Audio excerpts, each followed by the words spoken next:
chilling tales for dark nights.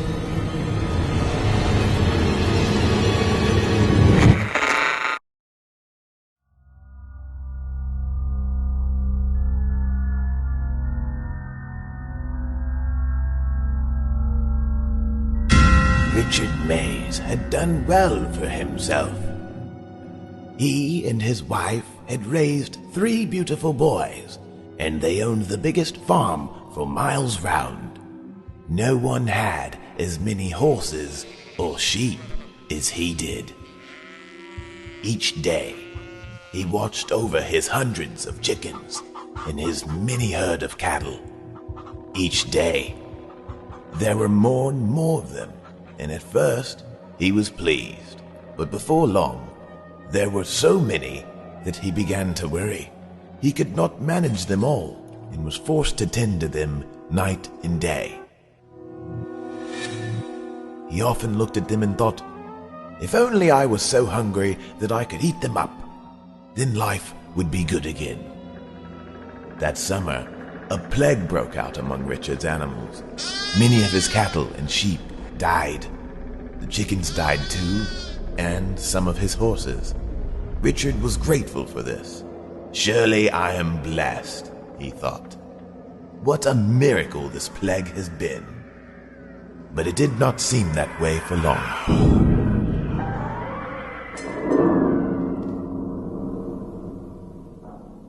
As the days passed, more sheep and herds of cattle died. Richard was alarmed. He had not the room or the time to bury them all. Soon he was exhausted and did nothing but lay in bed, watching summer turn to fall. One day, his wife came to his side. Richard, She said calmly. there's something I have to tell you. What is it? He demanded. Have the children died as well? Oh, of course not. She replied. You're going to be a father. I'm pregnant again. The farmer was overjoyed. He had always wanted another child. He was so thrilled that he got out of bed and chopped wood that very same day. But soon he noticed a change in his wife that worried him. She ate constantly and could not seem to stop. Night and day she devoured all of their canned food and dry meal and drank all their syrup and honey. She left nothing for the others, but stranger still, she did not gain weight, but instead seemed to be starving. Please, wife, Richard pleaded. You will starve us all if you do not stop eating. I cannot stop, she cried. The baby, he twists and turns inside me. He hurts me when I stop eating. What nonsense. You're just being selfish. I'm not, his wife shrieked. Not until I have eaten a half a dozen chickens does he stop beating me. And he wants more each day and leaves nothing for me.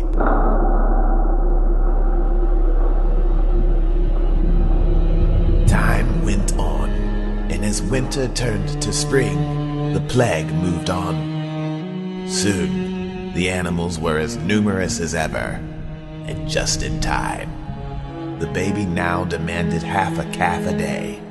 Richard watched in horror as his wife butchered, fried, and devoured 3 of his cows each week. Even then, the baby scratched, kicked, twisted, and turned, and the wife looked worse than ever. Just as it seemed she might die, the wife gave birth to the baby boy. Soon thereafter, she recovered her strength. The baby was as hungry as ever, but Richard was no longer concerned because the plague had ended and food was plentiful. In just a few weeks, the chickens again numbered in the hundreds. The cattle were so many, no one could see them all as they stretched across the pastures. There were now dozens of horses and more sheep than ever. This would have worried Richard had it not been for the baby. As an infant, the boy ate 3 large chickens a day, and once old enough to walk, their largest sheep for breakfast and lunch, and a horse for dinner.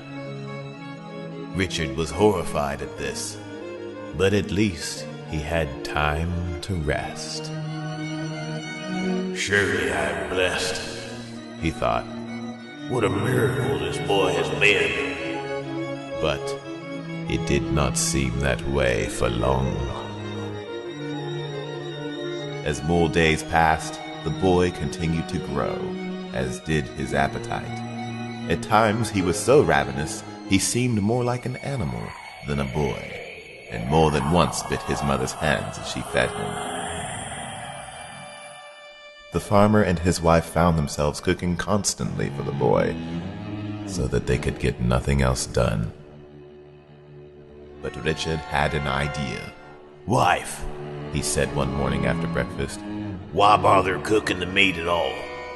The boy eats so quickly, he wouldn't notice if it were raw. Perhaps you're right, his wife replied. I'm tired of feeding him. Take him to the pasture this afternoon and see what he does. That same day at noon, Richard took the boy to where his many animals grazed and let him go.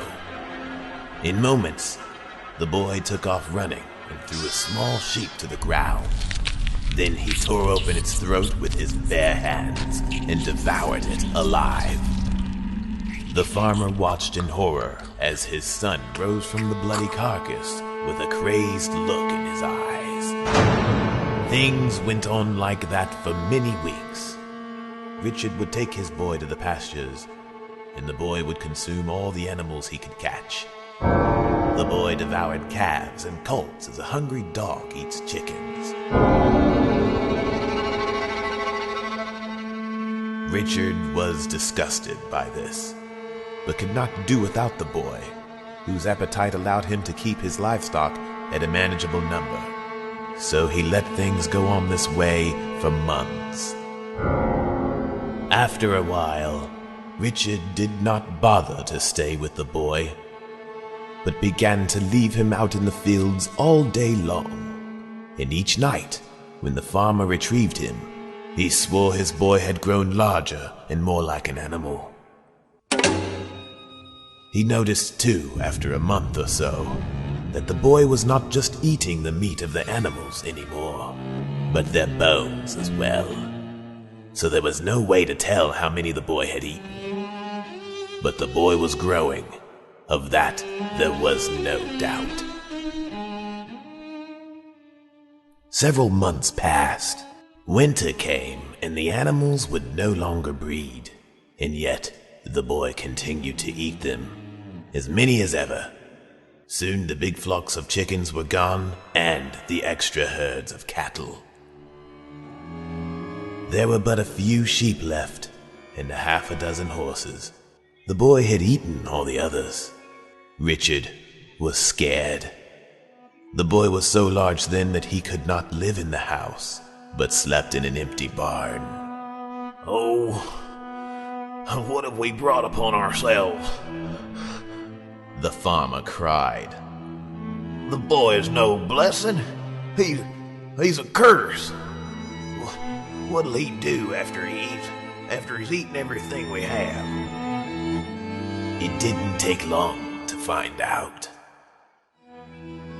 In another week, all the animals were gone, eaten by the boy, bones and all. There were no more sheep or horses. There were no more cattle or chickens. The farmer's wealth was gone, and his family was starving. Everyone was terribly angry, so they all marched to the barn where the boy lived and found him sleeping. They kicked him angrily. Look what you have done! The wife screamed. You've eaten everything we've owned! The boy, now grown to the size of a moose, woke from his slumber and groaned. "Mother," the boy growled. "Mother." I'm hungry. Fetch me a horse to eat. I will not. She screamed and kicked him again. We have no more horses. You have devoured them all. Fetch me a cow then. The boy said to his brothers. I'm hungry.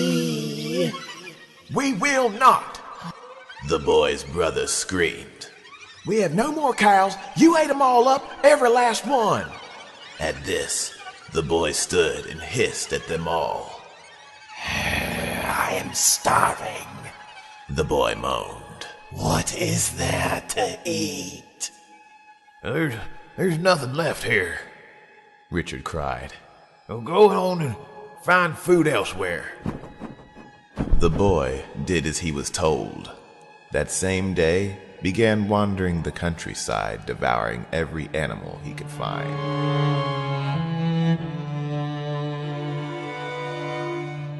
Within days, Richard received word from his neighbors that something terrible had happened. I'll tell you, someone's been taking all my livestock, His neighbor cried. and they've taken our only daughter. Richard knew it was his boy that had done it, but was too ashamed to admit it. Perhaps a wolf's eating your cows. Richard said. As for your daughter, I'm sure she's hiding under the bed or something, playing in the fields. Have a look, I'll go look myself. Well, perhaps you're right, His neighbor replied. I'll go check out them fields and return with news. But the neighbor did not return in several hours, so Richard sent his oldest son off to find him. But night came, and still his son had not returned. Richard sent his second oldest son to find the others, and then at noon, his third boy rode off as well. By dinner that night, not one of them had returned. Finally, the farmer's wife offered to go and look for her sons. I cannot sleep another wink, she said, until I know my boys are home safe. Her husband protested, but could not change her mind, so she rode off as well and left him there alone. Many hours passed, and darkness fell again. Richard's wife was not home yet, and there was still no sign of his sons or his neighbor. He was quite worried, but exhausted too, and after some time, drifted off to sleep. He was awakened in the night by a sound at his bedside. He shot up in bed immediately and held his breath. It was very dark indeed, and he could not see at all, but he heard the floor creak beside him and was scared. There was something there. He felt its hot, stinking breath on his neck as it leaned in. Richard gripped his sheets tightly, his teeth clenched. Just then, a deep growling voice came from beside him. I am ever so hungry. It rasped. What is there to eat? Richard was so scared he could hardly speak. Nothing. Go find food elsewhere. For a moment, it was quiet. But then the thing leaned in closer. You lie. The thing moaned. Richard could smell the rotting flesh in its teeth and hear the floor creaking under its weight. Richard swallowed hard and reached for his pistol on the nightstand. The thing leaned in closer. Richard could feel its teeth against his throat. The thing whispered, Father, you smell delicious.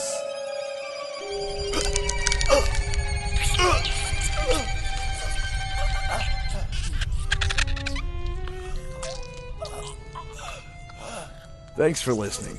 The story you've just heard in this channel are fan-funded. Visit chillingtalesfordarknights.com today to become a patron and help us bring radio theater back from the dead. Just click support us, choose an amount you're comfortable with, and become a part of our family today. Just $2 per month gets you immediate access to our patrons area. There, you'll find advanced new releases, our incredible archive of over 300 hours of productions, plus never-before-heard bonus material. Best of all, it's totally ad-free and in HD MP3 format. You get insider updates from our production team, the secret stash of streaming downloadable HD indie films, and you get to experience our patrons-only one-on-one live events, putting you up close and personal with your favorite performers, unscripted and unrehearsed. All of this and more is yours today, and all you have to do is choose your level of support. Go to chillingtalesfordarknights.com now and join us as we turn off the lights and turn on the dark.